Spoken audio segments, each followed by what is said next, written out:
اللي حضرتك بتشوفها دي مش قصر ولا فيلا، دي حاجة عظيمة جدا، ولازم المصريين يقروا عنها كتير ويروحوها. مكتبة اسكندرية القديمة حلم للنور والمعرفة.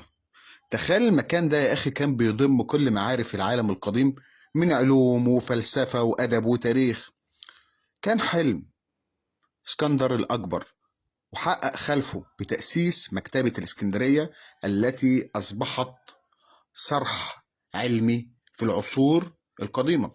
تأسست في القرن الثالث قبل الميلاد، واحتوت مئات الآلاف من آلاف البرديات من مصر، اليونان، الهند، وبلاد ما بين النهرين. وكان الهدف توحيد المعرفة للإنسان في مكان واحد.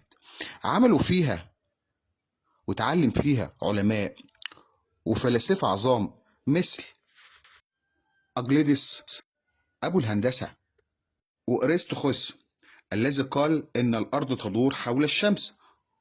ولكن للأسف الحلم ضاع، هذا الكنز بسبب ضاع لعدة عوامل من الكوارث والحرائق عبر القرون، أبرزها يوليوس، وأخيرا خلال العصور المظلمة.